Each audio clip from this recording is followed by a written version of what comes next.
Hey everybody, what's going on? It's Sauce here, and this is a new series for you guys.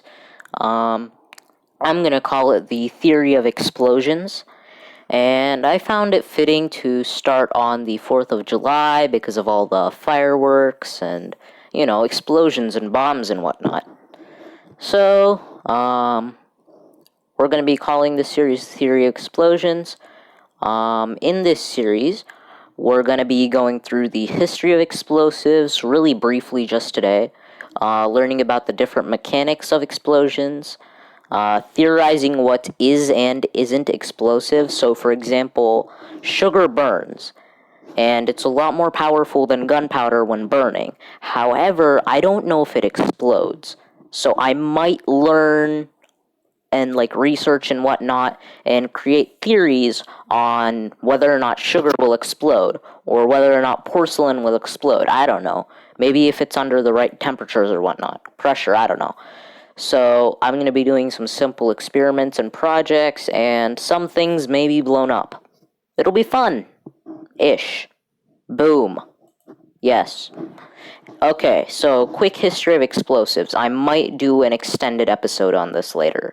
The Chinese accidentally invented gunpowder, Chinese alchemists, around 1000 AD, and it was first used as a medicine called fire powder when it was just used for burning. And around that same time period, the Chinese military used it for flaming arrows.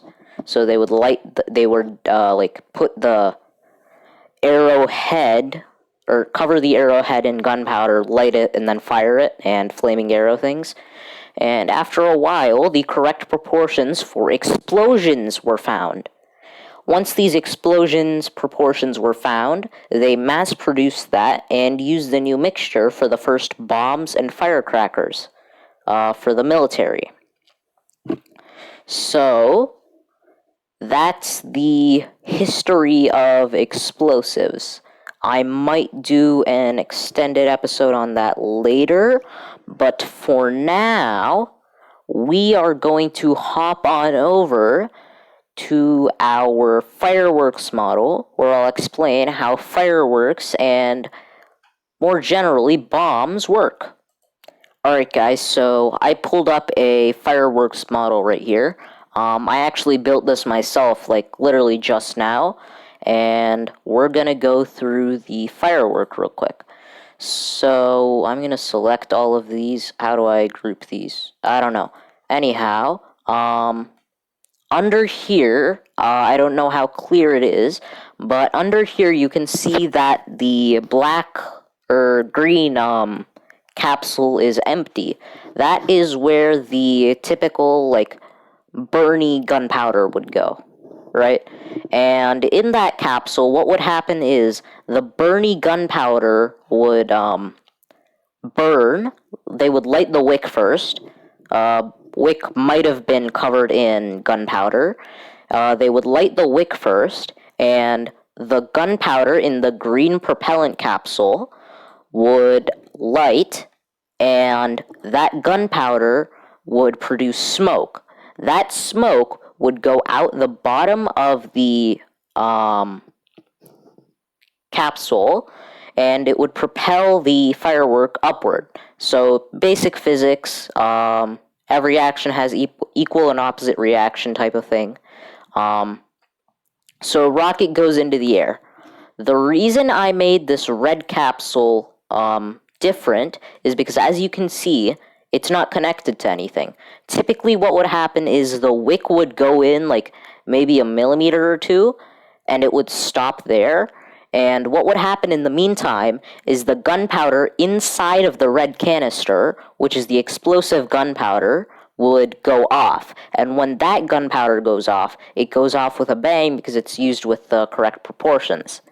So using those correct proportions, the gunpowder would explode, creating the explosion, and there would also be colored powder in there mixed with the gunpowder, sparks, those little sparky ball things that would go off and make colorful sparks.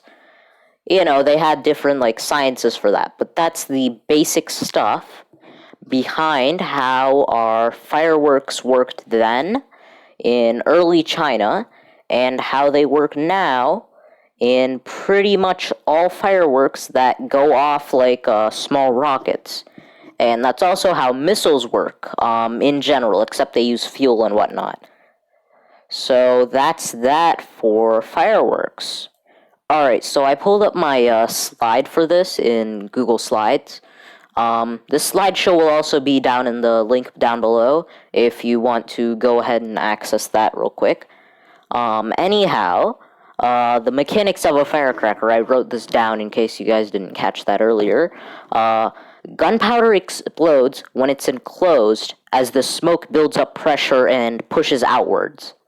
So when a small outlet is provided at the bottom, smoke flows out the outlet at a rapid speed, pushing the air down and propelling the rocket upwards. As the smoke can't escape later on, it builds pressure inside the rocket and goes out in all directions, hence creating the explosion. So that's the more scientific and explainy part of that. And that is about it for our first episode of Theories of the Theory of Explosions with SauceyBoi.